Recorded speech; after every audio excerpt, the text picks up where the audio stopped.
할렐루야. 오늘 우리 주실 말씀은 마태복음 2장 말씀 같이 보겠습니다. 2장 1절. 마태복음 2장입니다.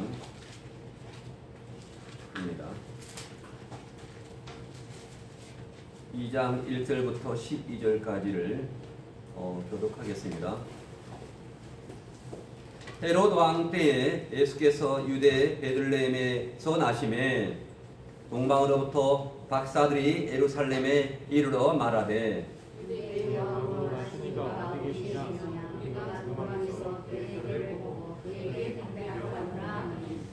헤롯 왕과 온 예루살렘이 듣고 소동한지라. 왕이 모두의 제사장과 백성의 서기관들을 모아 그리스도가 어디서 나겠느냐 묻니 가로되 유대 베들레헴이니 이는 선지자로 이렇게 기록된 바 또 유대 땅 베들레헴아 나는 유대 올 중에서 가장 작지 아니하도다 내게서 다스리는 자가 나와서 내 백성 이스라엘의 목자가 되리라 하였습니다. 이 헤롯이 가만히 박사들을 불러 별이 나타난 때를 자세히 묻고 베들레헴으로 보내며 유대에 가서 아기에 대하여 자세히 알아보고 찾거든 내게 보하여 나도 가서 너에게 분별하게 하라. 박사들이 왕의 말을 듣고 갈새 동방에서 보던 그 별이 문득 앞서 인도하여 가다가 아기 있는 곳 위에 머물러 섰는지라. 저희도 이를 보고 매우 크게 기뻐하고 기뻐하라. 집에 들어가 아기와 그의 모친 마리아에 함께 있는 것을 보고 엎드려 아기께 경배하고 보배합을 열어 황금과 유향과 몰약을 예물로 드리니라. 다 같이 꿈에 에로세기로 들어가지 말라 지시하심을. 아멘. 할렐루야. 하나님께서 오늘 또 이 시간에 우리와 함께 하실 줄 믿습니다. 오늘 마태복음 2장 1절부터 메시아의 탄생에 대해서 함께 은혜를 나눌 때 우리 주님께서 함께 하실 줄 믿습니다. 아멘. 주보를 보시고 광고를 먼저 한번 말씀을 드리겠습니다.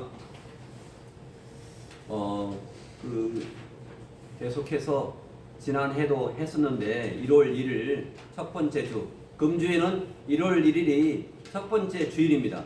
다 아시겠지만은 그래서 1월 1일 첫 번째 주일 날 오후에 애심전도 사관학교에 사무총장 우리 김포 애심교회 이주영 목사님께서 말씀을 전해 주십니다. 그래서 그리고 그날에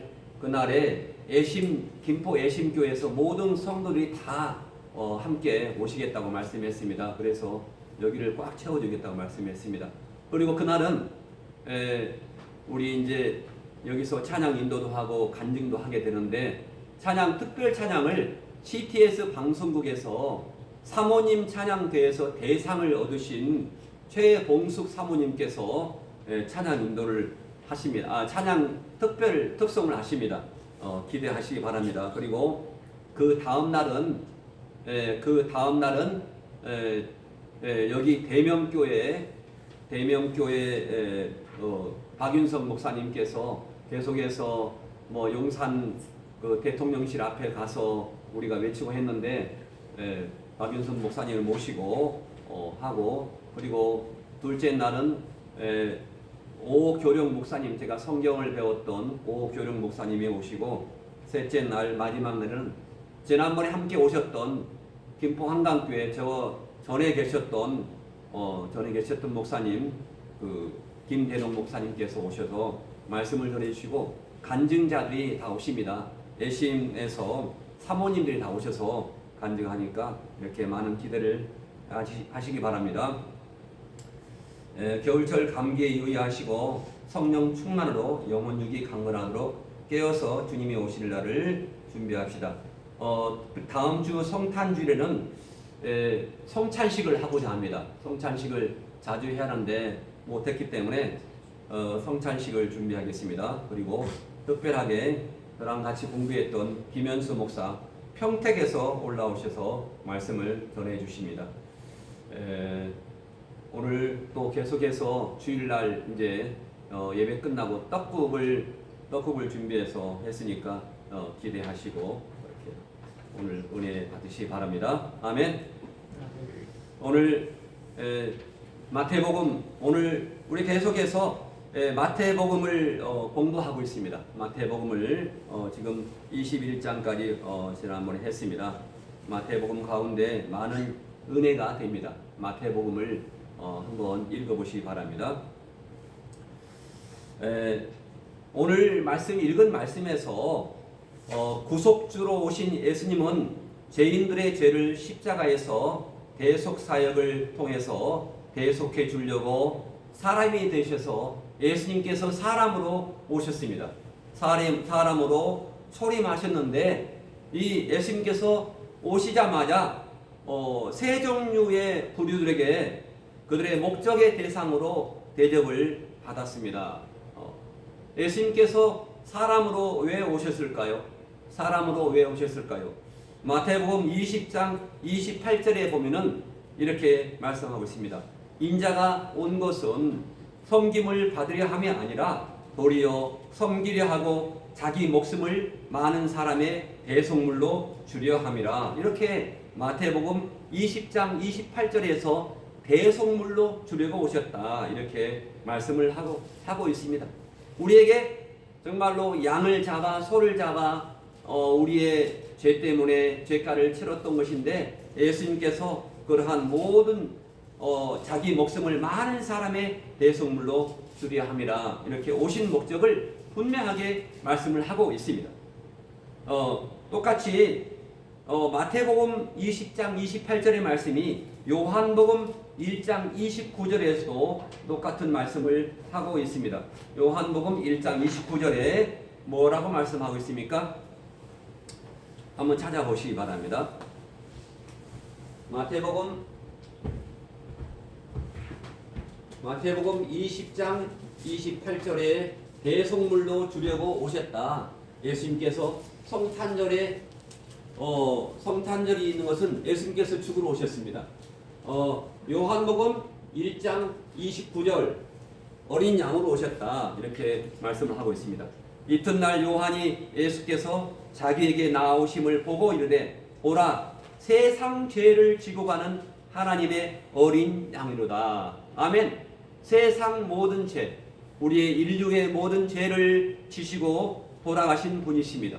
예수님께서는 이 땅에 정말로 오신 것은 참으로 우리의 모든 죄를 다 사해 주시기 위해서 이 땅에 오셨습니다. 아멘. 자, 이 땅에 오셨는데 이렇게 예수님께서 오늘 그 세 부류의 초림 때 오신 것은 세 부류의 그러한 그 대접을 받았습니다. 그래서 첫 번째 그 소수의 경배자에게서 경배를 받았는데 주님께서 공중으로 신랑으로 오실 때도 소수의 성도들에게 영광을 받으십니다. 예수님이 오신 것을 기뻐하신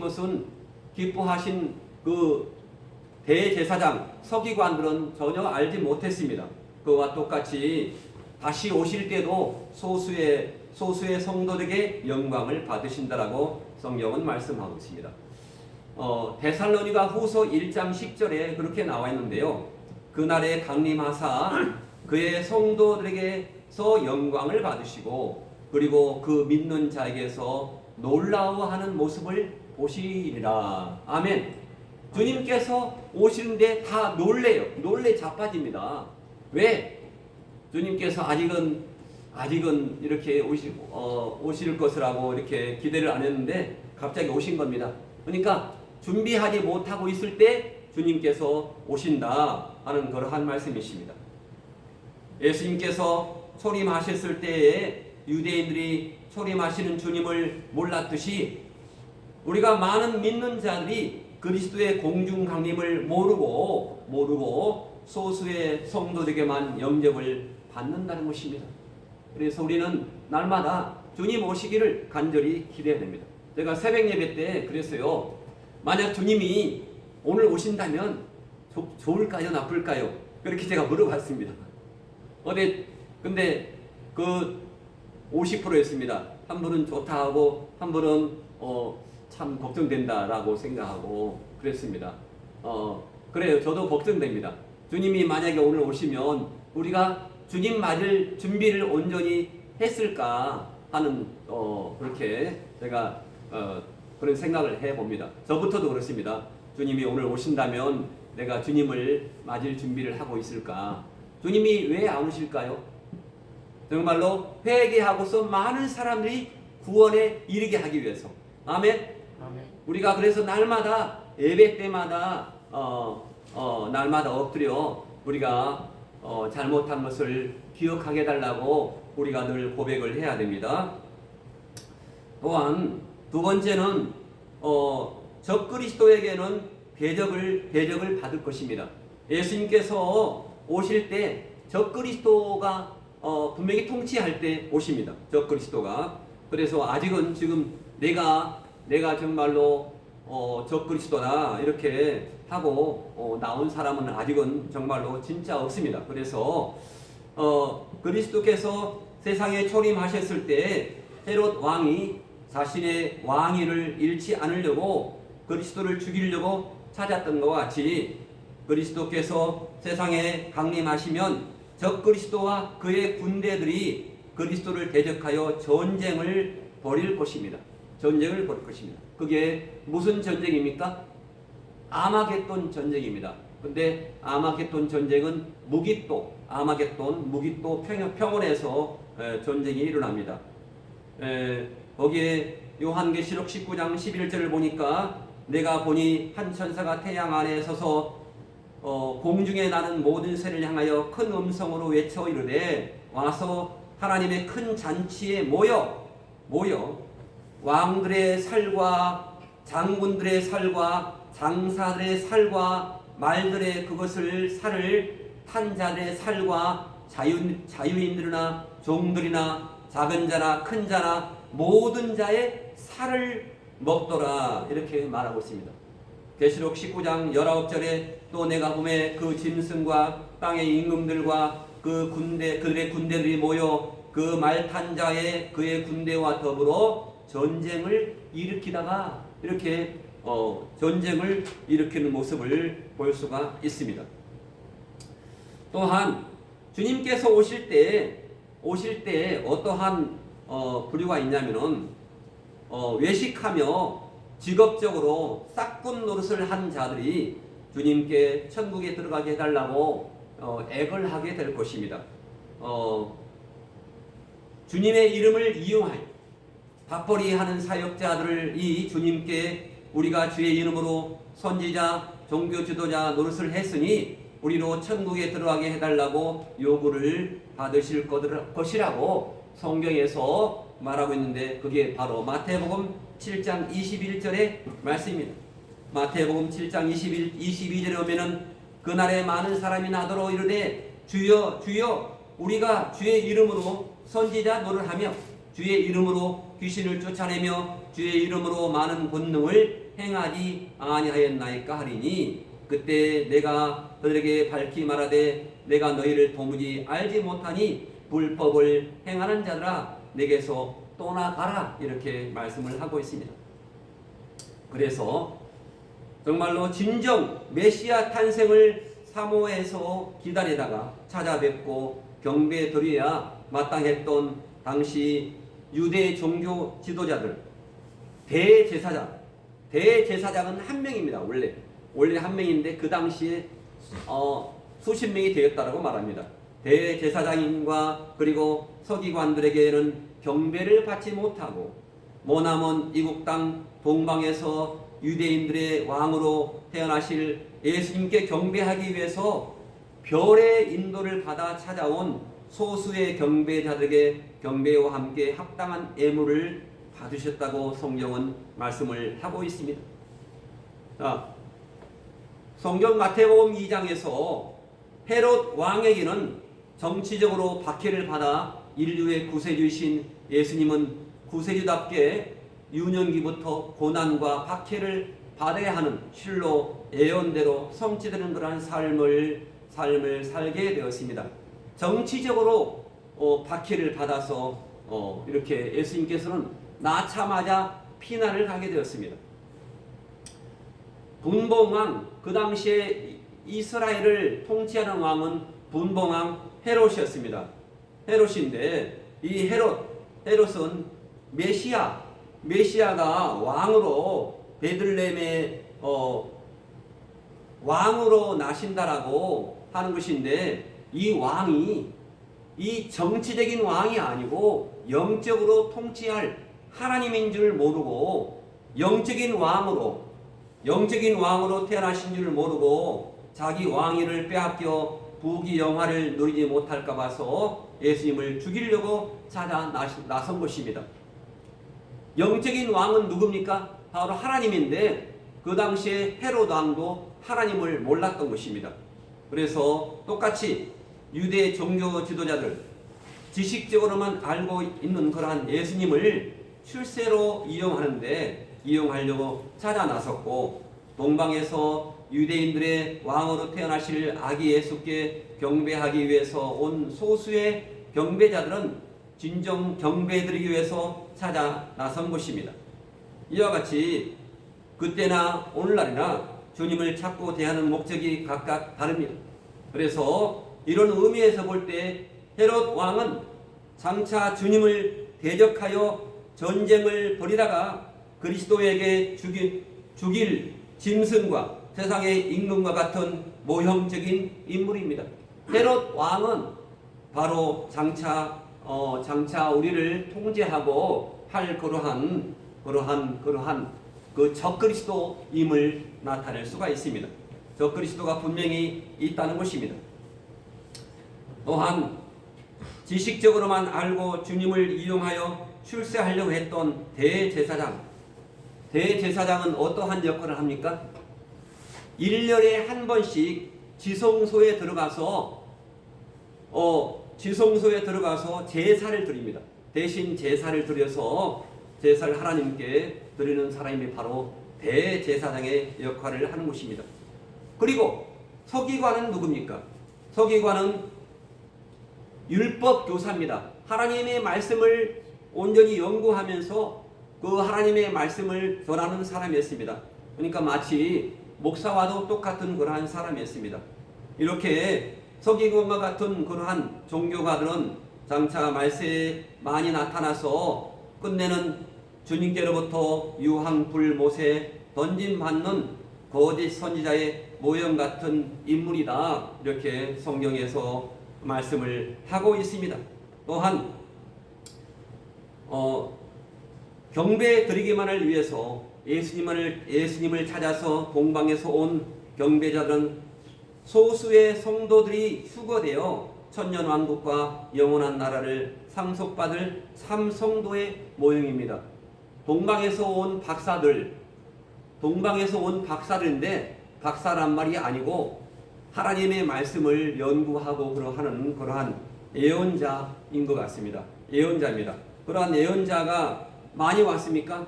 소수가 왔습니다. 그래서 소수의 성도들의 모형인 것입니다. 그래서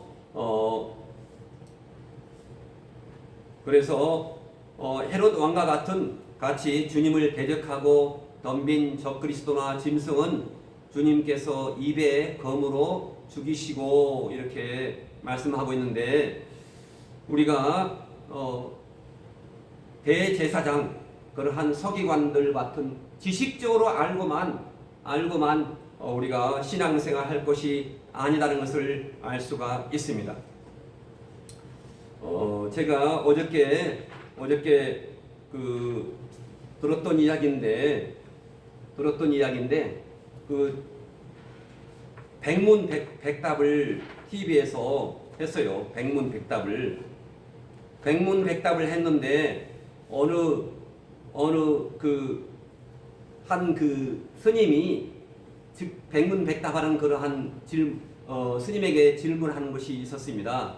그 스님에게 뭐라고 질문했냐면요, 인간이 죽으면 어디로 가나요? 이렇게 물었습니다. 인간이 들으면 어디로 가나요? 천국도 질문한 사람이 천국도 있고 지옥도 있다고 하는데 인간이 죽으면 어디로 갑니까? 이렇게 물으니까 이 정말로 아주 유명한 스님이었다고 합니다. 그 스님이 사람이 죽으면 어디로 가나요? 궁금해요. 이렇게 물어보니까 그의 그 유명한 스님이 대답을 뭐라고 했겠습니까? 죽으면 사람이 어디로 갑니까? 스님이 대답한 말. 그런 스님을 그 인간이 죽으면 알겠습니까? 모르겠습니까? 저도 몰라요. 이렇게 말했다고 합니다. 그러면서 천국과 지옥이 있냐 없냐 그런 것이 중요하지 않고 바로 죽으면 좋은 데 가기를 원해요? 안 좋은 데 가기를 원해요? 이렇게 물었습니다. 그러니까 아니 좋은 데 가기를 원하죠. 좋은 데 가기를 원하죠. 그러니까 여자분이 얘기하니까 그러면 그렇게 믿고 사는 거예요. 믿고 사는 거예요. 그러면 좋은 데 가는 거고요. 그렇지 않으면 좋은 데 못 가는 거예요. 그러니까 그렇지 하면서 고개를 끄덕이더라 하는 것입니다. 바로 이게 불교의 유래설입니다. 죽으면 어디로 가는지를 모르고 그들은 아무것도 없는 그러한 구원의 길을 믿고 사는 것입니다. 죽음 이후에 구원이 있다는 것을 알지 못합니다. 죽음 이후에 대해서 아무런 설명을 하지 못하는 것입니다. 그런데 예수님은 뭐라고 설명합니까? 예수님은 요한복음 14장 6절 말씀에서 뭐라 합니까? 내가 곧 그 길이요 진리요 생명이니 나로 말미암지 않고는 천국에 들어갈 자가 없다라고 말씀을 하고 있습니다. 그렇게 우리는 분명히 알고 믿는 것입니다. 오늘 마태복음 2장에서 보면은 헤롯 왕 때에 예수께서 유대 베들레헴에서 나심에 유대 베들레헴에서 하나님에 의해서 예수님은 이 땅에 태어나신 것입니다. 하나님에 의해서 태어나시고 동방으로부터 박사들이 예루살렘에 말하면서 2절에서 유대인의 왕으로 나신 이가 어디 계시냐고 이렇게 물어보니까 우리가 그 동방에서 그의 별을 보고 그에게 경배하러 왔노라. 유대인의 왕으로 동방에서 박사들이 예루살렘에 유대인으로 나신 그 예수님을 따라서 찾기 위해서 오신 것입니다. 그런데 3절에 보면은 헤롯 왕과 온 예루살렘이 듣고 소동한 것입니다. 소동해서 보니까 왕이 그 대제사장과 백성의 서기관들을 모아 그리스도가 어디서 나겠느냐 이렇게 물었습니다. 물으니까 유대 베들레헴이 이런 선지자로 이렇게 기록된 바 6절에서 유대 땅 베들레헴아 너는 유대 고을 중에 가장 작지 아니하도다. 내게서 한 다스리는 자가 나와서 내 백성 이스라엘 목자가 되리라 하였음이라 이렇게 말씀을 하고 있습니다. 미가서 5장 2절을 인용해서 말씀을 하고 있습니다. 이처럼 예수 그리스도는 역사적으로 사실입니다. 헤롯 왕 때에 예수님께서 나신 것입니다. 그래서 예수 그리스도는 바로 역사적으로 악한 왕 헤롯 왕 때에 장소적으로는 바로 다윗의 고향 다윗의 고향 동네 유다 베들레헴에서 나셨는데 이 아이가 이렇게 나셨다는 것은 바로 생명 계대를 이었다는 그러한 말씀입니다. 하나님을 모르는 사람에게 바로 생명 계대를 이었던 것입니다. 바로 예수로 말미암아 생명 계대가 이어졌다는 뜻으로 예수님이 바로 마리아의 몸을 빌려서 세상에 오심으로 말미암아 아담의 원죄를 유전받아 영이 죽었던 택한 불신자들이 중생하여 영원한 생명을 얻을 수 있게 된 것입니다.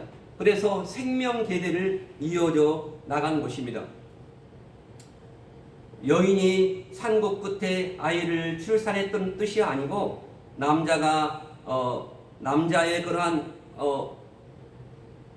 남자의 계보를 이어냈다는 것이 바로 오늘 1절의 말씀입니다. 그런데 바로 이 예수님께서 초림하실 때는 바로 악한 왕인 헤롯이 통치할 때인 것처럼 예수님께서 공중에 나타나실 때에도 적그리스도가 세상을 통치할 때임을 알게 한 것입니다. 왜 이 헤롯 왕 때 헤롯 왕은 어떠한 사람입니까? 헤롯 왕은 마치 로마의 네로 왕과 똑같은 그러한 인물이었습니다. 헤롯 왕은 얼마나 악한 왕이었냐면요. 헤롯 왕은 자기의 정치적인 목적과 정치적인 생명 연장을 위해서 헤롯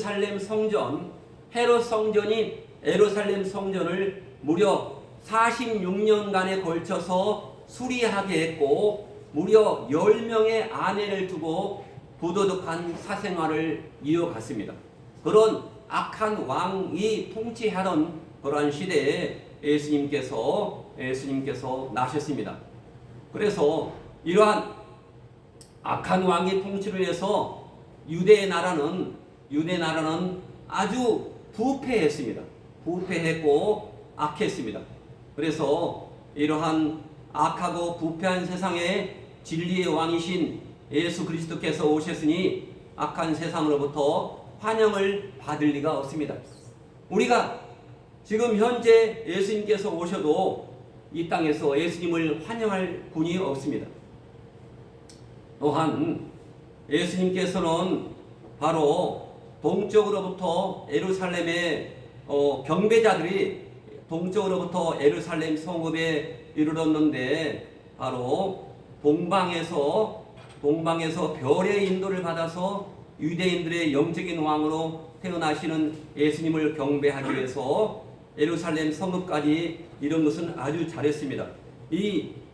그 박사들, 예언자들이 별의 인도를 받아서 쭉 이렇게 왔습니다.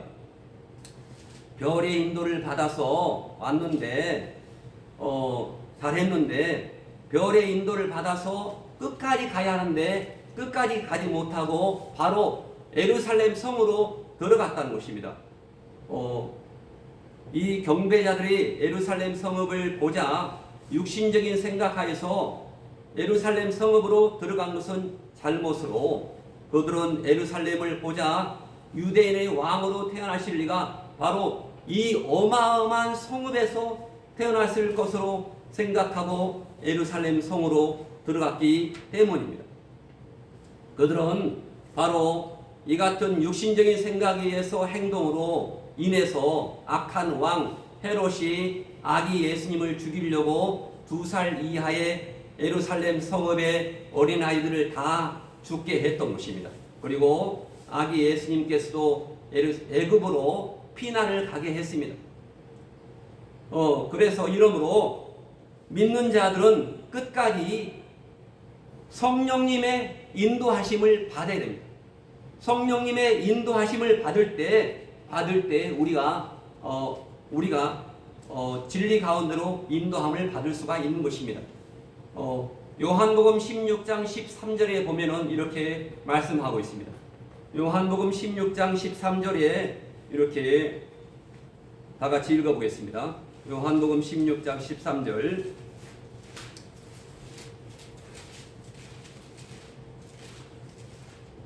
요한복음 16장 13절에 이렇게 말하고 있습니다. 그러하나 진리의 성령이 오시면 그가 너희를 모든 진리 가운데로 인도하시리니 그가 자의로 말하지 않고 오직 듣는 것을 말하시며 장래의 일을 너에게 알리시리라. 진리의 성령이 오시면 진리의 성령님의 인도를 끝까지 우리가 받아야 됩니다. 그래야 우리가 신앙에서 실패를 하지 않습니다. 천국에 가서 주님을 뵙기까지 우리가 육신의 생각에 지배를 받지 말아야 되고, 그러면 신앙적인 실패를 하지 않을 수 있습니다. 그래서 사도행전 1장 8절 말씀에 오직 성령이 임하여야 성령이 임하면 너희가 권능을 받고 온 예루살렘과 온 유대와 사마리아와 땅끝까지로 내 증인이 되리라 이렇게 말씀하고 있습니다. 우리가 한 모든 가운데 성령님께서 함께 임해하실 줄로 믿습니다. 할렐루야. 성령께서 함께 임해하실 줄 믿습니다. 여기서 그 별의 인도를 받아서 아기 예수께 경배 드리려고 하지 않고 예루살렘의 성읍에 들어가서 아기 예수님이 태어난 것을 사람들에게 묻는 것이 유대인의 왕으로 태어나신 아기 예수님을 찾는데 고생을 덜 했겠습니다. 그래서 바로 육신적인 생각을 하는 자들은 영적인 생각과 영적인 인도를 받지 못한다라고 말할 수가 있습니다. 자, 육신적인 생각은 영적인 생각을 하지 못하게 한다는 것이 바로 갈라디아서 5장 17절의 말씀입니다. 육신적인 생각, 우리가 살아갈 때 물론 육신적인 생각도 하지요. 하지만은 육신적인 생각은 영적인 생각을 하지 못하게 한다는 것입니다. 갈라디아서 5장 17절에 보면은 육체의 소욕은 성령을 거스리고 성령의 소욕은 육체를 거스리나니 이들이 서로 대적함으로 너희의 원하는 것을 하지 못하게 하려 함이라라고 성경에서 말씀하고 있습니다. 우리의 신앙생활은 육신의 소욕과 영적인 소욕이 늘 부딪힙니다. 그러할 때 육신적인 생각하에 행한 결과는 신앙생활의 실패의 원인이요 사망을 당하는 그러한 원인이지만 하나님을 기쁘시게 해드리지 못하고 하나님과 원수가 되게 할 수가 있는 것입니다. 로마서 5장 8장 5절에서 보면은 이렇습니다. 로마서 8장 5절에서 제가 어젯밤에 묵상하면서 로마서 8장 5절에 이렇게 말씀하고 있습니다. 우리가 그 별의 인도를 받지 못하고 동방 박사들이 바로 예루살렘 성읍에 들어가서 이 헤롯 왕에 의해서 두 살 밑에 모든 어린이들을 다 죽게 했습니다. 그래서 우리가 별의 인도, 다시 말하면 성령님의 인도하심을 받지 못하면 다른 사람에게 해를 끼칠 수가 있는 것입니다. 그래서 로마서 8장 5절을 보면은 이렇습니다. 로마서 8장 5절을 이렇게 읽겠습니다. 육신을 쫓는 자는 육신의 일을, 영을 쫓는 자는 영의 일을 생각하나니 6절 육신의 생각은 사망이요 영의 생각은 생명과 평안이니라. 아멘. 육신의 생각은 하나님과 원수가 되나니 이는 하나님의 법에 굴복지 아니할 뿐더러 할 수도 없습니다. 로마서 8장 8절에 보면은 육신에 있는 자들은 하나님을 기쁘시게 할 수가 없느니라 이렇게 말씀을 하고 있습니다. 육신에 있는 자는 하나님을 기쁘시게 할 수가 없다. 너희 속에 9절 말씀에 만일 너희 속에 하나님의 영 성령이 거하시면 너희가 육신에 있지 아니하고 영에 있나니 누구든지 그리스도의 영이 없으면 그리스도의 사람이 아니니라 말씀하고 있습니다. 우리 마음 가운데 그리스도의 영으로 충만해야 할 줄 믿습니다. 아멘. 육신을 쫓는 자는 육신의 일을 늘 생각합니다. 영을 쫓는 자는 영의 일을 늘 생각합니다. 육신의 생각은 사망이요 영의 생각은 생명과 평안이라고 성경에서 말씀을 하고 있습니다. 그래서 우리가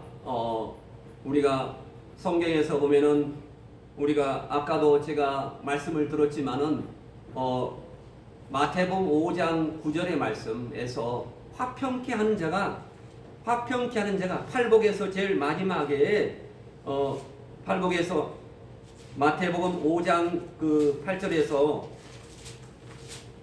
우리가 팔복을 쭉 읽었잖아요. 마태복음 5장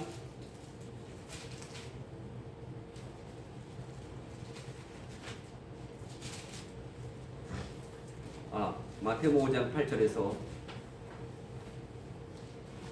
우리가 늘 팔복은 마태복음 5장 9절 보겠습니다.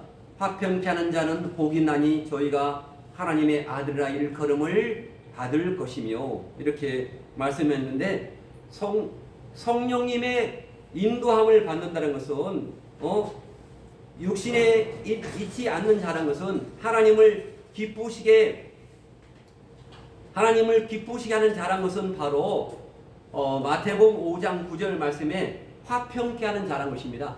화평케 하는 자가 복이 있다. 저희가 하나님의 아들이라 일컬음을 받는다. 이렇게 말씀하고 있습니다. 그래서 잠언서의 20장 3절 12절 말씀 보면은 미움은 다툼을 일으켜도 사랑은 모든 허물을 가리우니라. 우리가 정말로 사랑하면서 살아야 화평케 할 수가 있습니다. 전에 제가 말한 것처럼 2 플러스 2가 뭡니까? 이해하면 사랑하게 된다. 그리고 4 플러스 4가 뭡니까? 8이죠. 8이 뭡니까? 사랑하고 또 사랑하면 우리의 하나님의 섭리 가운데 우리의 팔자가 고쳐진다. 이렇게 말씀했는데 우리가 항상 성령의 생각으로 성령을 거스리면 안 되고 성령님을 늘 쫓는 그러한 삶이 늘 이어져야 할 줄로 믿습니다. 오늘 말씀이 보니까 로마서 8장과 계속 연관됩니다. 그래서 제가 로마서 8장 말씀을 계속해서 묵상했는데 로마서 8장에 보면은 로마서 8장 12절에 보면은 우리가 형제들아 우리가 빚진 자로 돼 육신에게 져서 육신대로 살 것이 아니니라. 우리는 육신의 죄성에 져서 육신대로 살 것이 아니라 바로 너희가 육신의 죄성대로 살면 반드시 우리의 뭐가 죽는다? 우리의 육신의 죄성을 따라서 살면 우리가 영이 죽는다. 영이 죽을 것이로되 영으로서 그의 몸의 행실을 죽이면 산다. 그러면서 하나님의 영으로 인도함 받는 그들은 하나님의 아들이라 말씀하고 있습니다. 화평케 하는 자가 아들 된다고 말씀했고 또한 로마서 8장 14절 말씀에 하나님의 영으로 인도함 받는 자가 뭡니까? 하나님의 아들 된다고 성경에서 말씀을 하고 있습니다. 하나님의 영으로 늘 인도함 받는 자들이 되기를 바랍니다.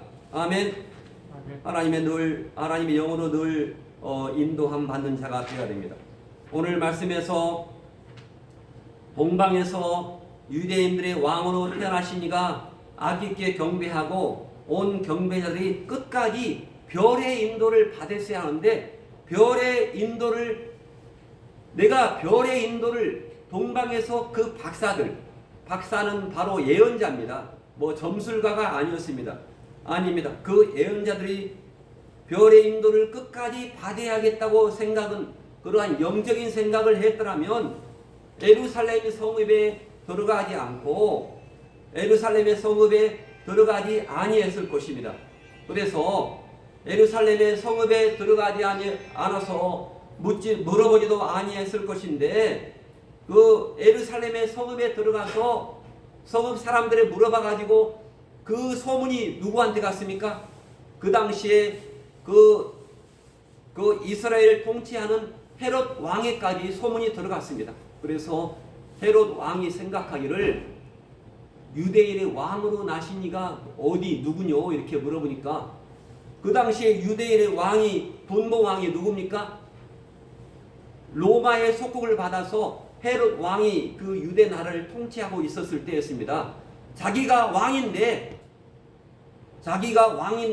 왕을 통치하게 될 사람이 누구냐 그러니까 지금 윤석열 대통령인데 대통령 나신 이가 누구입니까? 라고 청와대 앞에 들어가서 막 물으니까 그 사람을 가만히 두겠습니까? 헤롯 왕이 그 당시에 2살 아래 그 예루살렘에 있는 모든 아기를 다 죽인 것입니다. 그러니까 성령님의 인도함을 받아서 끝까지 갔어야 하는데 끝까지 가지 못했기 때문에 많은 피해를 준 것입니다. 그래서 우리는 끝까지 영적인 생각으로 이 유대 그 동방 박사리 별의 인도함을 받지 못한 것처럼 우리는 이러한 것에 따라가지 말고 별의 인도함을 끝까지 받고서 우리가 살아야 한다 하는 그러한 말씀입니다. 그래서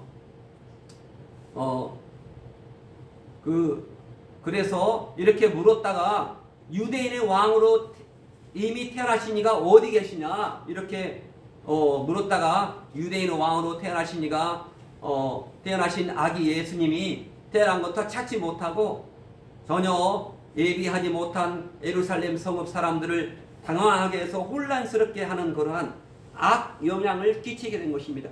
우리가 믿는 사람이라고 하면서 살면서 우리가 정말로 바르게 살지 못하면 악 영향을 끼치게 되는 것입니다. 그래서 우리가 이러므로 믿는 자는 끝까지 하나님의 말씀과 성령님의 진리의 말씀과 성령님의 인도함을 받고 천국을 향해서 가야지 천국에 들어가서 주님을 뵐 수 있는 그러한 권한을 갖게 되는 것입니다. 육신적인 생각으로 해서 영적인 인도함을 받지 아니하고 내 생각으로 살다가 사람들에게 물으면은 스스로 혼란스럽게 하는 그러한 혼란을 자초하게 되는 것입니다. 우리는 아까도 일부 예배에서 말씀했지만은 항상 기도와 말씀을 강조했습니다. 기도란 것은 누구에게 기도하는 것입니까? 우리는 하나님께 기도하는 것입니다. 사람에게 물어보기 전에 하나님께 기도하고 우리는 살아가는 것입니다. 우리는 하나님께 기도해야지 사람들에게 물어보고 상담하고 하는 것보다도 우리는 하나님에 물어보고서 그러한 지혜를 받아야 할 줄 믿습니다.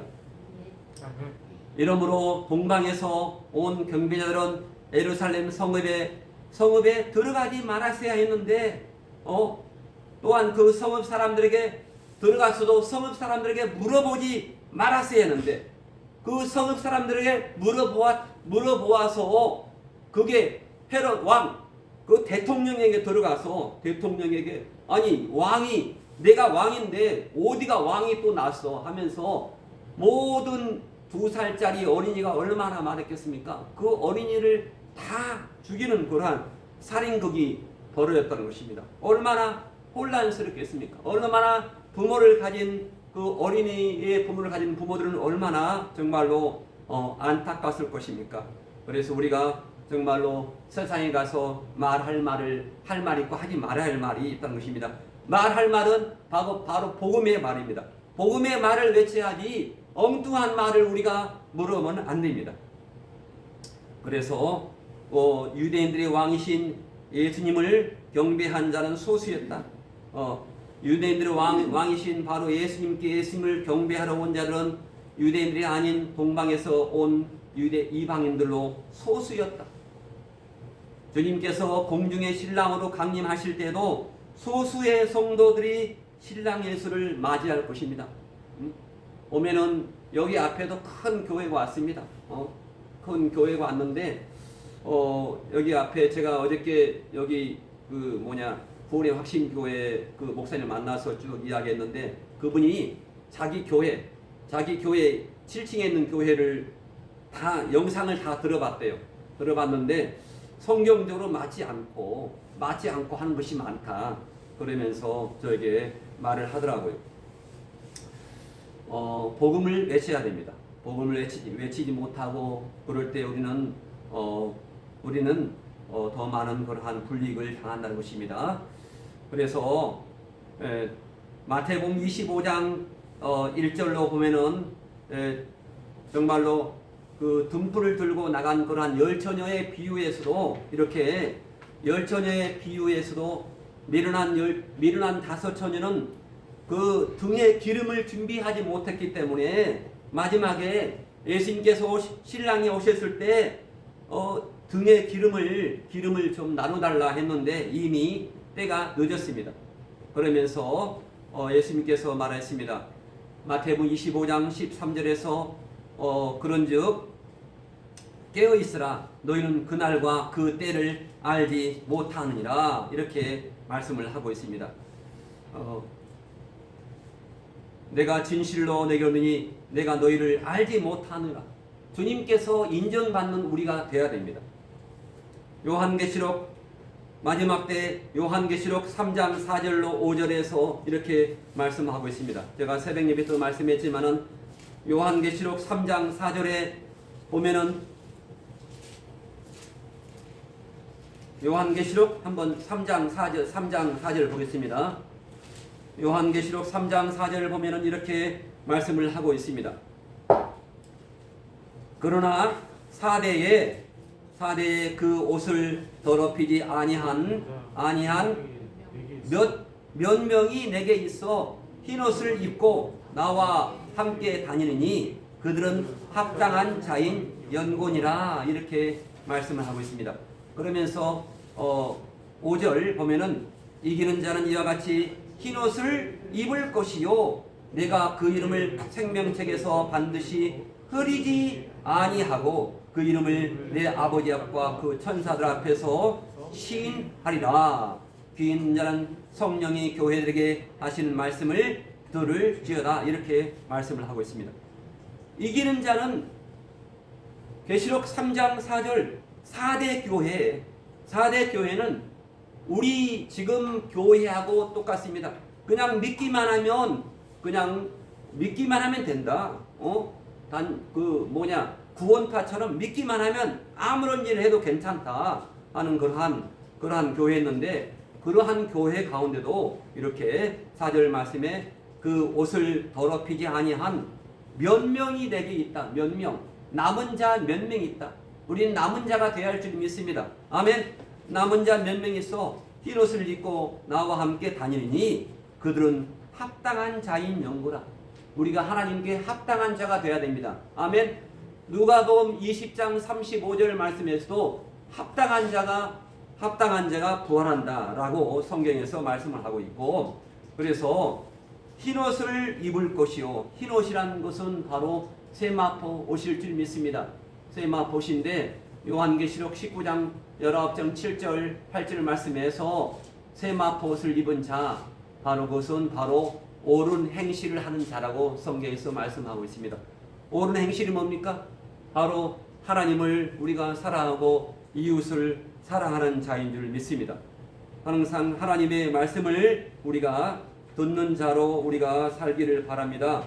하나님의 말씀을 귀 기울여서 우리 주님께서 뭐라고 하시는지 마지막 때에 우리 주님께서 뭐라고 하시는지 늘 우리가 귀를 기울여야 할 줄 믿습니다. 오늘 마태복음 2장에서 제가 약간 좀 그렇게 그랬는데 우리는 마태복음 2장에서 다시 한번 결론을 내립니다.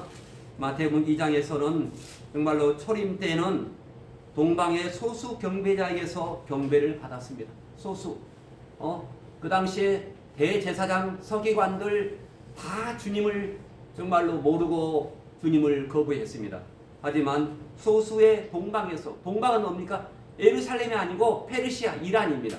이란 쪽에서 하나님을 알고 예언을 했던 그러한 예언자들에 의해서 소수의 그러면서 경배를 받았고, 그리고 죄악 세상 임금 헤롯에 의해서 정치적인 죽음, 헤롯 왕, 그런 악한 왕에 의해서 악한 왕의 앞에 가서 이 동방의 그 예언자들이 유대인의 왕으로 오실 분이 어디 있습니까?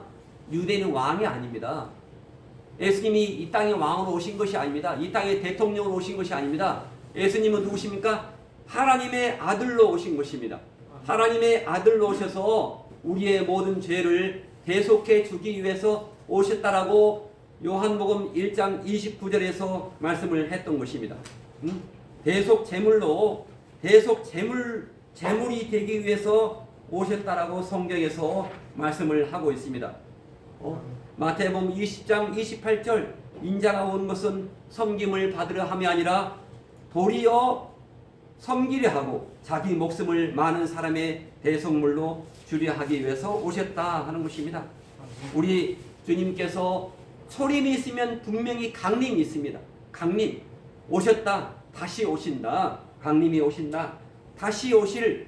우리가 성탄절, 제가 볼 때 성탄절에 정말로 육신적인 죽음, 죽기 위해서 오셨는데, 성탄절에 오신 주님은 분명히 다시 오시는데, 우리가 그 주님을 우리가 늘 기억을 하고 준비를 해야 되는데, 우리가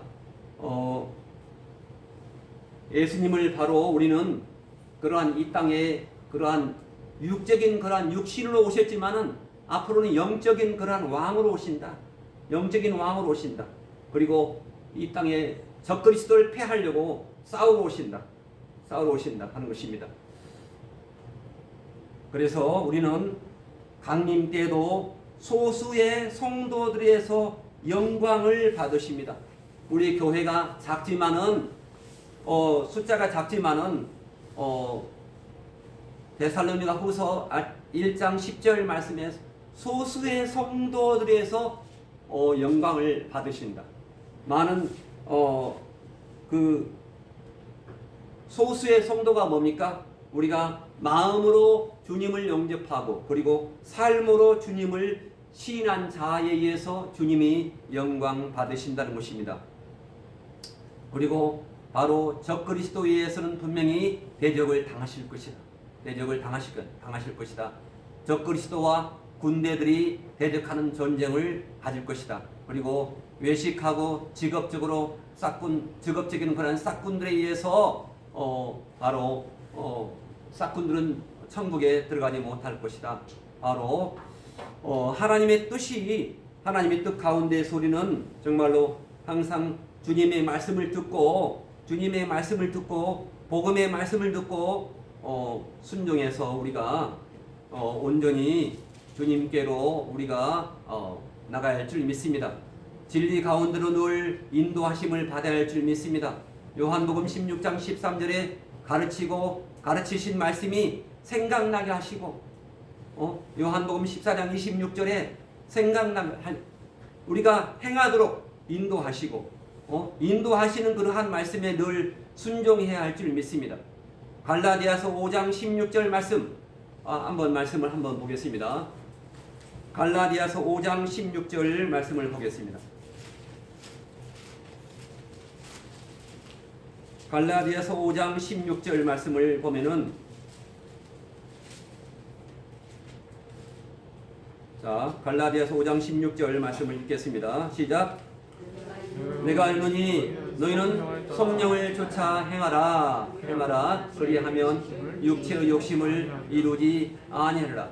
육체의 소욕은 성령을 거스리고 성령의 소욕은 육체를 거스르나니 이 둘이 서로 대적함이라. 너희의 원하는 것을 하지 못하게 하려 합니다. 너희가 만일 성령의 인도하시는 바가 되면 율법의 저주 아래 있지 아니한다. 율법의 정죄 아래 있지 아니한다 말씀하고 있습니다. 성령님의 인도하시는 바가 늘 되시기를 바랍니다. 아멘. 성령님의 인도하시는 바가 되면 율법의 저주 아래 정죄 아래 있지 않다라고 로마서 8장 1절에서 말씀을 강조했던 것입니다. 로마서 8장 1절에서 강조했던 말씀인데 이렇게 말씀하고 있습니다. 그러므로 이제 예수 그리스도 안에 있는 자에는 결코 정죄함이 없다고 말씀했습니다. 그리스도 예수 안에 있는 자가 누굽니까? 그리스도 예수 안에 있는 자가 그리스도 안에서 하나님의 말씀 안에 있으면 정죄함이 없다는 것입니다. 그리스도 예수 안에 하나님의 말씀대로 살면은 정죄함이 없다. 육신의 생각대로 살면은 사망이다. 우리가 육신의 생각에 끌려 다니지 않기를 바랍니다. 육신의 생각을 계속하다 보면은 그대로 행하면 사망이라는 것입니다. 요한일서 육신의 생각이 뭡니까? 육신의 정욕과 이생의 자랑과 그러한 것입니다. 요한일서에서 말씀하고 있죠. 육신의 생각은 육신의 정욕과 이생의 자랑과 그러한 것에 끌려다니지 않도록 성경에서 말씀을 하고 있는 것입니다. 갈라디아서 아까 읽었지만은 갈라디아서 5장 16절에서 계속 보면은 이렇게 말씀을 하고 있습니다. 계속해서 읽고 거기 마치겠습니다. 갈라디아서 5장 자 20절 육체의 이런 현저하니 자 음행과 더러운 것과 호색과 우상 숭배와 술수와 원수를 맺는 것과 분쟁과 시기와 분냄과 당진 것과 불리함과 이단과 투기와 술 취함과 방탕함과 또 그와 같은 것들이라. 전에 너에게 경계함같이 경계하느니 이런 일을 하는 자들은 하나님 나라를 유업으로 받지 못하며. 바로 5장 22절입니다. 오직 성령의 열매는 사랑과 희락과 화평과 오래 참음과 자비와 양성과 충성과 온유와 절제니 이 같은 것을 금지할 법이 없느니라. 24절 그래서 그리스도 예수의 사람들은 육체와 함께 정과 욕심을 십자가에 못 박았느니라. 아멘. 우리의 정욕과 우리의 욕심을 날마다 십자가에 못 박아야 됩니다. 우리의 생각, 우리의 사랑의 생각이 아니고 미움의 생각. 저 사람이 나를 이렇게 했지 하면서 내가 정말로 원수를 갚아야겠구나. 원수는 절대로 내가 갚을 수가 없는 것입니다. 예수님께서 오신 목적은 우리를 섬기려 하기 위해서 오셨습니다. 우리를 섬기기 위해서 오셨기 때문에 우리 또한 예수님께서 하신 것을 그대로 따라가야 됩니다. 우리가 어떻게 한다고요? 섬김을 받아야 됩니까? 섬김을 날마다 섬겨야 됩니다. 하나님을 섬기고 그리고 이웃을 섬기는 자가 되기를 바랍니다. 아멘. 섬길 때 하나님이 우리에게 복을 주시고 우리에게 한없는 은혜를 주실 줄 믿습니다. 늘 은혜 안에 거하시고 우리가 오늘 말씀하신 것처럼 우리가 마태복음 2장에서 주님께서 오셨을 때 정말로 많은 사람들이 정말로 배척했는데 소수의 동방에서 온 예언자들은 별의 인도를 받고 이렇게 예루살렘 문 앞까지 딱 와서 예루살렘이 반짝반짝하니까 서울 앞에 와서 서울로 들어갔습니다. 예수님은 서울 시내에서 나신 것이 아니고 어디에서 나셨을까요? 시골의 마국간 베들렘 마국간에서 나셨습니다. 그래서 정말로 우리가 이렇게 김포에서 산다는 것은 너무나 감사합니다. 서울에서 예수님에서 나시지 않고 아마 김포 우리 양촌에서 나신 것 같습니다. 그렇기 때문에 우리는 이렇게 낮고 천한 것으로 오신 예수님을 다른 사람은 환영을 하지 않았지만 우리는 환영을 하고 오신 예수님 또한 다시 오실 예수님을 늘 환영할 준비를 해야 됩니다. 다시 오실 예수님은 다시 오십니다. 마라나타란 말이 뭡니까? 주님은 다시 오신다는 말입니다. 다시 오실 주님을 늘 우리가 환영함으로 늘 살아야 할 줄 믿습니다. 아멘. 우리는 분명히 천국과 지옥을 믿습니다. 예수님이 계신 곳이 바로 천국입니다. 바로 하나님이 계신 곳이 바로 천국입니다. 오늘 마태복음 그 말씀처럼 우리가 마태복음 2장을 통해서 성탄을 준비하고 다음 주가 성탄인데 또한 성탄이 주일과 같이 겹쳤어요.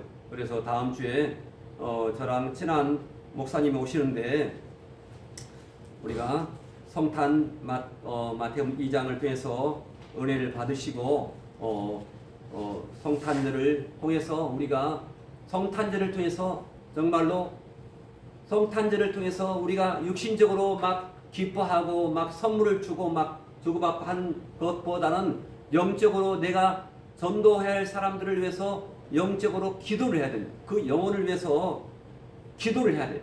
우리가 정말로 무릎을 꿇고 기도할 때 하나님은 우리의 기도를 분명히 들어주실 줄 믿습니다. 아멘. 성탄절 때 교회에 안 나오다가 교회를 한동안 한 6개월 쉬다가 성탄절 때는 꼭 나와요. 아멘. 성탄절 때 꼭 모시고 나와야 됩니다. 아멘. 우리의 이웃들 전도하는 계기가 되어야 됩니다. 성탄절과 그리고 부흥의 때를 통해서 내가 하나님께 간절히 내가 한 영혼만, 내가 한 사람만 정말로 그 영혼을 위해서 끌고 오지 말고 그 영혼을 위해서 간절히 기도할 때 하나님은 분명히 우리의 기도를 회개하고 나서 하면은 우리의 기도를 분명히 응답하셔 주실 줄 믿습니다. 아멘. 오늘 들으신 말씀 듣고 다 같이 통성으로 우리가 특별히 다음 성탄절에 한 영혼을 위해서, 한 영혼을 구원하기 위해서, 그리고 우리가 1월 1일부터 있을 4일 동안 있을 부흥 성회를 위해서 다 같이 통성으로 기도하겠습니다. 다 같이 기도합니다. 하나님 아버지 감사합니다. 주여 은혜를 베풀어 주시고 공의를 베풀어 주실 줄 믿습니다. 아버지 하나님 감사합니다. 은총을 베풀어 주시옵소서. 아버지 하나님 도와주시옵소서. 아버지 하나님 감사합니다. 아버지 역사하여 주시고 인도하여 주시옵소서. 아버지 하나님 공의를 베풀어 주시옵소서. 아버지 하나님 감사합니다. 하나님 아버지 은총을 베풀어 주시옵소서. 할렐루야 할렐루야 할렐루야. 아버지 하나님 아버지 은총을 베풀어 주시옵소서. 아버지 하나님 아버지 하나님 정말로 하나님 아버지 초림 때 이렇게 동방의 소수 경배자에게서 동방의 소수 페르시아에서 온 그러한 예언가들에서 주님을 정말로 영접했듯이 아기 예수 오심을 환영하고 기뻐했듯이 정말로 예루살렘에 있는 그러한 대제사장들과 아버지 서기관들은 정말로 아무것도 모르고 주님을 맞이할 준비를 하지 못한 것처럼 정말로 주님께서 오실 때도 소수의 경배자가 소수의 정말로 예배자가 주님을 아버지 하나님 오심을 기뻐할 거라고 말씀했습니다. 하나님 우리가 그 소수의 아버지 하나님 주님을 정말로 아버지 오시기를 간절히 사모하는 그러한 소수의 경배자가 되기를 원합니다. 주님이 도와주시고 함께하여 주시옵소서. 아버지 하나님 감사합니다. 우리 행복한 교회를 주님이 인도하여 주실 줄 믿습니다. 하나님 아버지 하나님 마지막 때도 소수의 성도들에서 영광 받으실 줄 믿습니다. 우리가 하나님 아버지 정말로 하나님 마지막 때 아버지 하나님 정말로 이 세상에 혼돈하고 지금 이 나라가 동성애와 아버지 교과서 문제를 가지고 정말로 아버지 하나님 거의 통과되었습니다. 하나님 하지만 끝까지 우리가 아버지 용산역에서 아버지 투쟁을 하고 있습니다. 변호사님 나오고 교수님 나와서 아버지 끝까지 투쟁을 하고 있는데 우리가 마음적으로나 기도로나 동참하게 도와 주시옵소서. 하나님 아버지 우리의 살면서 외식하지 않게 도와 주시옵소서. 정말로 예수님을 믿는다고 하면서 아버지여 정말로 하나님 아버지 주여 하면서도 아버지 하나님 믿지 않는 많은 사람이 있었습니다. 하나님 용서하여 주시옵소서. 아버지 하나님 우리가 외식하지 않게 도와주시고 우리가 진정으로 아버지 하나님 우리가 삶으로 마음으로 온전히 믿어서 하나님께 기쁨의 제사를 늘 드리게 도와주시옵소서. 하나님 부족합니다. 아버지 함께하여 주시옵소서. 아버지 성령으로 늘 인도함 받는 아버지 별의 인도함 받았듯이 끝까지 아버지 예루살렘 성으로 들어가지 말고 아버지 하나님 별의 인도 성령님의 인도를 끝까지 받아야 했던 아버지 그들은 아버지여 인도함 받지 못하고 예루살렘 들어가서 성에 들어가서 아버지여 정말로 아버지여 사람들에게 아버지여 물어봤습니다. 하나님 유대인의 왕으로 오신 이가 누구십니까? 이렇게 물어봐서 헤롯 왕을 통해서 2살 이하의 모든 어린이가 다 죽었던 것처럼 그러한 많은 피해를 준 것처럼 우리 또한 아버지여 이 땅에서 피해를 주지 않고 하나님에게 유익을 드릴수록 하나님 아버지 도와주시옵시고 하나님께 영광과 경배를 늘 드리게 도와주시옵소서. 아버지 감사합니다. 주님이 도와주시고 인도하여 주시옵소서. 성령께서 함께하여 주실 줄 믿사옵고 감사하며 예수님의 이름으로 간절히 기도하옵나이다.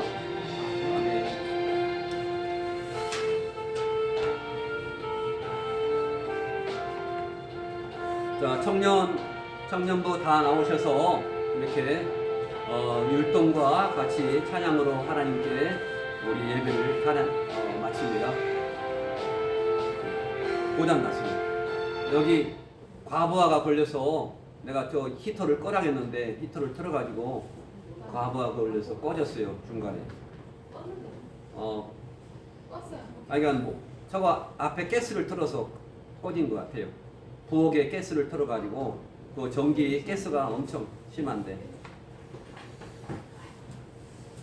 자, 일단 저 앞에 거를 보고 한번 해보도록 하겠습니다.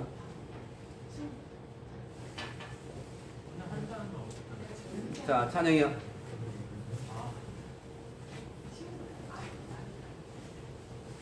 그리고 저기 나올지 모르겠네. 여기 진짜 노래 와요. 아이, 그냥 불러. 연습해가지고 공예 때는 하셔야 돼요. 나이만 있으라 안 해. 마이크 들고 하세요. 틀어야죠 빨리.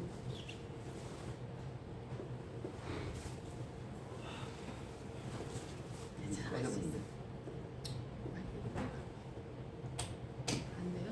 전기가 저거 저기를 부엌에 켜요. 전기 틀면 꺼져요. 이거 들고 하세요. 네? 이거 마이크 들고. 무슨 노래인지 아예 모르겠어요. 많은 사람들 같이 찬양 같이 연주. 불러요. 목사님 불러주세요.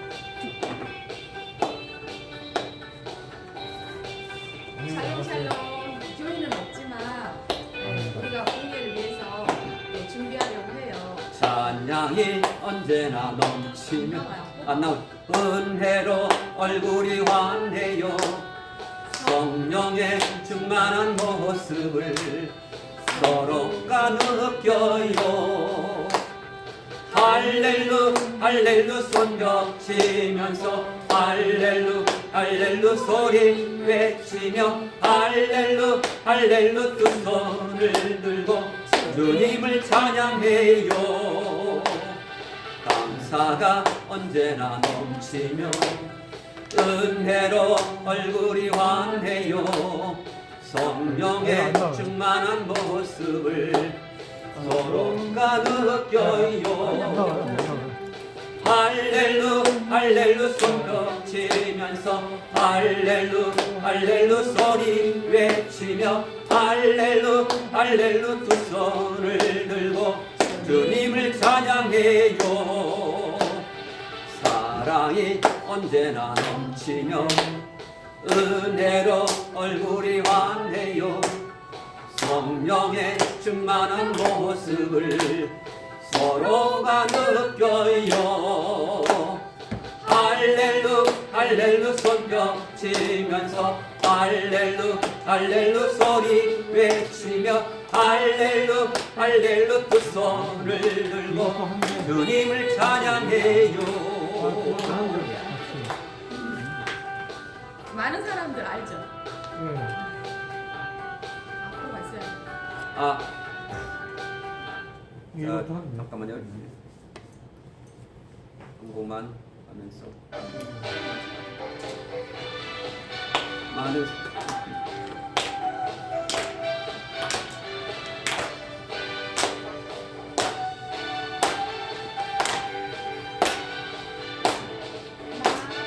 많은 사람들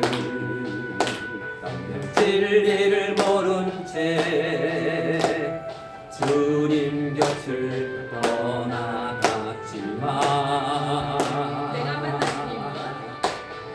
내가 만난 주님은 참 사랑이었고 진리였고 소망이었어. 난 예수가 좋다오. 난 예수가 좋다오.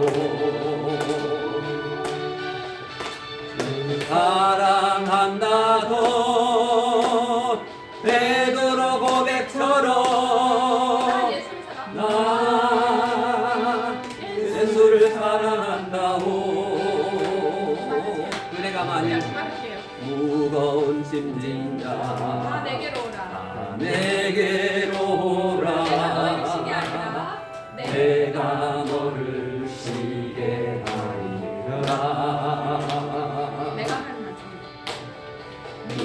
나의 생명의 길 참복된 길이라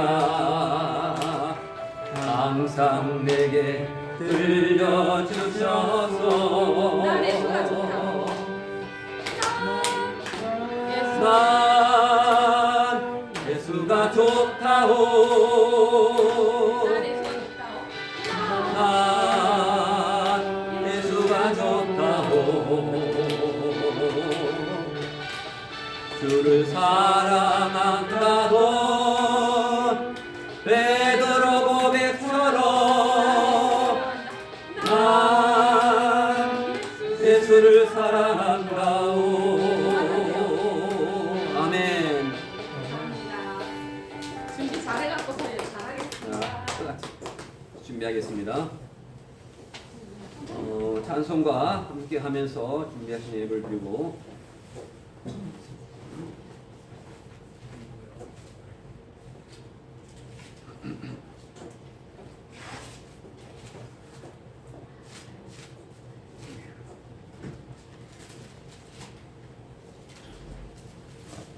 저희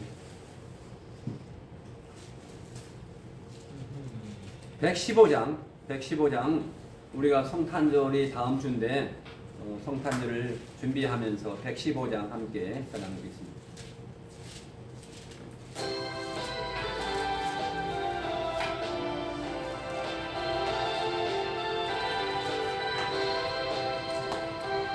기쁘다 구주 오셨네 만백성 맞아라 온 교회여 다 일어나 다 찬양하여라 다 찬양하여라 다 찬양하여라 구세주 탄생했으니 다 찬양하여라 이 세상에 만물들아 다 화답하여라 다 화답하여라 다 화답하여라 온 세상 죄를 사하러 그 예수 오셨네 죄와 슬픔 몰아내고 다 구원하시네 다 구원하시네 다 구원하시네 은혜와 진리 되신 주 다 주가 나시니 만국 백성 구주 앞에 다 경배하여라 다 경배하여라 다 경배하여라 기쁘다 구주 오셨네 만백성 맞으라 온 교회여 다 일어나 다 찬양하여라 다 찬양하여라 다 찬양하여라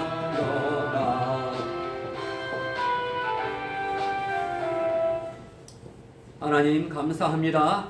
하나님 아버지 오늘 예배를 통해서 하나님 아버지여 정말로 아기 예수께서 우리를 위해서 오셨고 우리의 모든 죄를 위해서 대속하셔 오셨고 또 다시 오실 거라는 말씀을 했습니다. 다시 오실 때 많은 사람이 정말로 기뻐하는 것이 아니고 소수의 경배자에서 경배를 받았다는 말씀을 들었습니다. 하나님 우리가 소수의 경배자가 되게 도와주시옵소서. 주님 오실 때까지 우리가 믿음을 잃지 않고 주님을 온전히 따르게 하나님 도와주시고 우리가 마음으로 우리의 삶으로 주님을 날마다 우리의 삶의 현장에서 시인하게 도와주시옵소서. 아버지 하나님 감사합니다. 오늘 예배에 참석하신 우리 모든 성도님들 아픈 부분에 손을 얹습니다.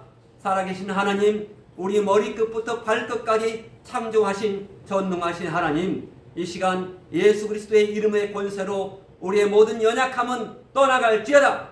우리의 질병은 법적으로 이미 우리가 주님을 영접하고 하나님의 자녀가 되는 순간에 우리의 연약함은 법적으로 이미 떠나간 줄 믿습니다. 우리의 죄가 회개함으로 완전히 용서함 받은 것처럼 이제 우리의 질병과 연약함도 예수님께서 채찍에 맞으심으로 나음을 입었습니다. 우리의 연약함과 질병을 담당했습니다. 주여, 우리 사랑하는 우리 행복한 교회 성도님들의 아픈 부분에 손을 얹어 싸우니 권세의 주님 예수의 이름으로 모든 연약함은 떠나갈지어다. 예수 그리스도의 이름으로 명하노니 모든 질병은 떠나갈지어다. 우리의 모든 연약함은 떠나갈지어다. 온전히 치료될지어다. 예수의 보혈로 덮어주시고 정결하게 씻어주시옵시고 믿음으로 치료될지어다. 치료해 주심을 감사하고 예수 그리스도의 이름으로 감사하며 기도드리옵나이다. 주님은 우리의 기도를 귀담아 들으시고 응답해 주실 것을 항상 준비하고 계신 분이신 줄 믿습니다.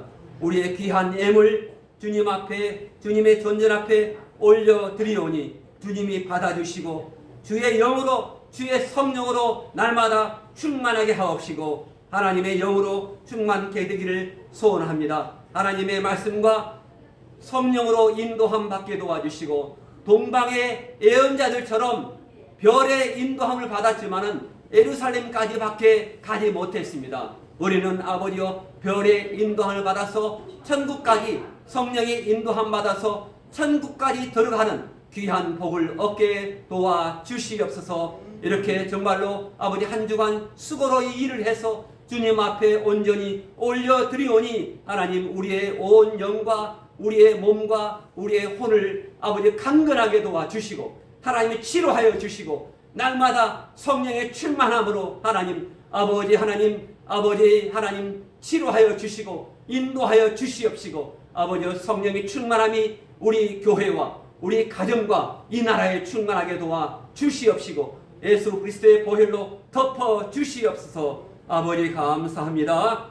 주님이 함께하여 주실 줄 믿사옵고 지금은 우리 주 예수 그리스도의 귀하신 은혜와 하나님 아버지의 그 크신 사랑하심과 성령 하나님의 감화 감동 내주 교통하심이 땅 끝까지 복음의 증인된 삶을 살고자 결심하는 우리 전도자들 위에와 우리 예배자들 위에와 이 지역의 예비 신자와 상한 심령들 위에와 이제로부터 영원토록 함께 계시기를 간절히 축원하옵나이다. 아멘. 아멘.